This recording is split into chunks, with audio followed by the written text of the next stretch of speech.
Gospel for today is one of the most touching, dramatic episode in the Gospel about the forgiveness of a woman caught in the act of adultery. Let me read to you. Jesus went to the Mount of Olives, which is his usual place. Well, in Filipino, we call it Tambayan. That's where he normally, sticks around. It's a nice place. You see, I've been there quite often in the past. And it's a nice place to stay. There are olive trees there. And the olive trees are short trees, but it's always a very good resting place because the shrubs is actually the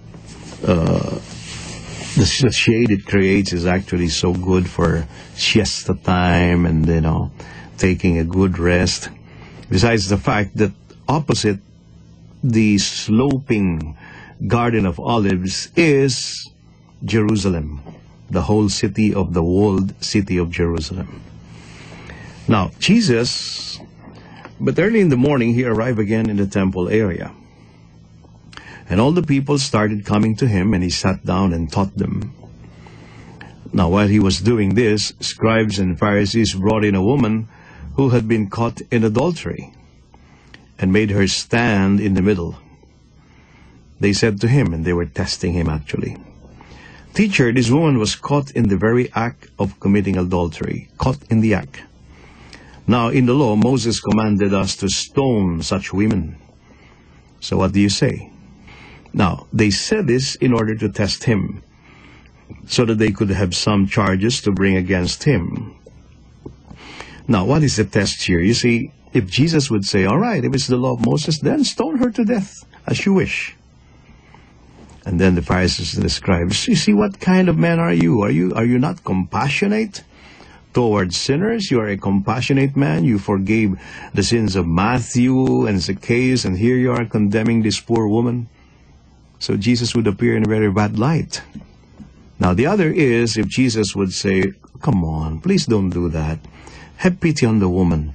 Then they would say, oh, you are not abiding by the law of Moses. You are truly somebody who violates consistently the law of Moses. Again, Jesus would be put in a very bad light. Now, Jesus preferred to keep quiet at the moment, trying to reflect on what he is to say. But his actions were more powerful. So what he did was to bend down and began to write on the ground with his finger. We don't know what really Jesus was writing in there.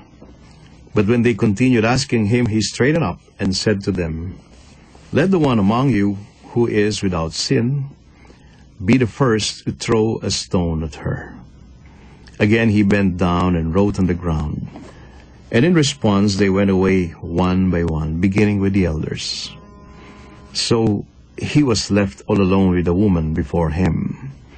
So this is a very, very symbolic, dramatic moment. Jesus bent down, started writing on the sand. We don't know what he was writing. Some people were saying, some scholars were saying that he was writing the sins of the people around him. Oh my goodness, I don't think so. It's finger writing on the sand. How can you put several words over there? I think my idea is, more plausible. Most probably Jesus was pointing on the ground because he wanted to emphasize that we, all of us, come from the ground. All of us are humbled in the presence of God. Therefore, nobody is so righteous, self-righteous, that he could point a finger at this person and condemn this person to death. So he used his finger. Because all the people there were pointing their fingers at this woman, condemning her. Jesus opted not to point his finger at this woman, to put down his finger on the sand, on the ground, and tell everybody, hey, before you can point your finger at somebody, condemning that somebody, point your finger first from where you came from. You came from the ground. All of us are sinners. So, the first one who would like to throw a stone at her should be somebody without sin.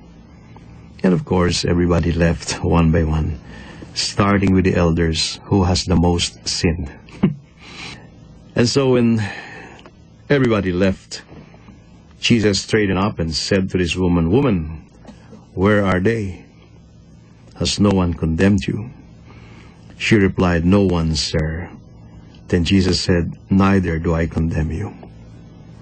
Go, and from now on, do not sin anymore." See, it was giving another chance to this woman. "Neither do I condemn you. Go, and from now on, do not sin anymore." This is one beautiful act of Jesus' compassion. He had it, even until now. Forgiveness, mercy, compassion, and more importantly, giving a person another chance.